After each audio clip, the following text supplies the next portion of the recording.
this is a review of the iPhone XR compared to the iPhone XS, and we will tell you what we like in this phone. The glass design of the back is quite nice. I must say that it's a success. It's not as fancy as the XS, but that's really good. For the sake of the comparison, we took the same background picture as for the XS, and you could see that the result is quite good. You have the feeling that you have the same screen, except that maybe the bezel and the borders are thicker than on the XS. To be honest, that's a very good screen. The resolution is good, you have more than enough with the Retina display, and the colors are really well. If you put a XS screen just beside, you will see some differences, more contrast, better white, better black, but on a daily usage you won't see any drawback with the screen of the XR. With this device you will get access to iOS 12, and to be honest, it's a very good upgrade. For example, the workflow changed completely. First, because of the disappearance of the home button, but also because you have more screen on the top. How does it work? It's all about gesture. If you want to get access from the control center, you just have to put your finger down, and then you'll get access to it. Then if you want to open the phone, you just have to look at it, and Face ID will recognize you. You will put your finger up, and then it will be here. To see the running application, go up and then right, and then you will see the list of application.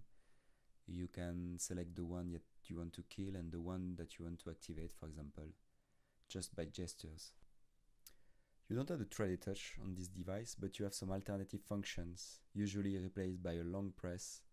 For example, here, long press on the keyboard will give you access to a cursor to replace the magnifier. Long press on the light will start it, and so on. The screen is bigger, meaning that you have access to other functionalities, like you have some longer list in applications, or you could have also access to landscape views on some applications like mail application, settings application. It's very convenient. There is also news on the battery. The battery life is excellent, meaning that you can keep your device going for 1 day and a half. That's much better than previous devices. On top of it, you can also use some wireless charging or USB-C fast charging. That's very convenient.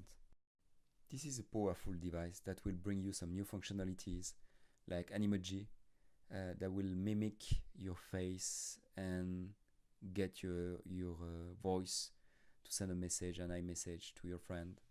It's very cool. Now let's talk about the camera. The camera is very good. You will take some good picture. On top of it, you have the specific portrait mode that could be used to add some bokeh and some blurry background, and then you will have some really stunning portrait out of the box.